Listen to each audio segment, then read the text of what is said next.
Two Shri এর mini vlog.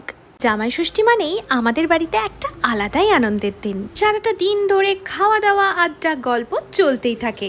জামাই ষষ্ঠীর আগের দিনই আমরা বাড়ির 2 মেয়ে জামাই পৌঁছে গেছিলাম বাড়িতে, আর সেই দিন থেকেই শুরু হয়ে গেছিল জমিয়ে খাওয়া দাওয়া। আমরা যা যা খেতে ভালোবাসি মা জেম্মা দুজন মিলে অনেক যত্ন করে সেই সব কিছু রান্না করেছিল। আর হ্যাঁ, আমরা কিন্তু প্রচুর উপহারও পেয়েছি। উপহারের চেয়েও বড় কথা, সেদিন কিন্তু সবার ভালোবাসা আর আশীর্বাদ পেয়ে আমাদের মনটা পুরো ভরে গেছিল। সবাই মিলে একসাথে সময় কাটানোর মধ্যে এই দিনটা কেমন উৎসবের মতো হয়ে উঠেছিল। আমি না সেই ছোট্ট থেকে শাড়ি পরতে ভীষণ পছন্দ করি, আর জামাই ষষ্ঠীর দিন একটা শাড়ি পরবো না তা কি কখনো হয় বলো? আর মা এখানে ষষ্ঠীর যে সমস্ত রিচুয়ালসগুলো হয় সেগুলোই করছিল। তারপর আমরা বসে পড়েছিলাম লাঞ্চ করতে, আর লাঞ্চে কাতলা, চিংড়ি, ইলিশ সব কিছু ছিল। সবারই ব্যস্ত জীবনের মধ্যে এমন কিছু কিছু দিন থাকে যে দিনগুলো মনের মধ্যে শুধু শান্তি নিয়ে আসে। দিনটা যে কিভাবে হইচই করতে করতে কেটে গেল আমরা বুঝতেই পারলাম না।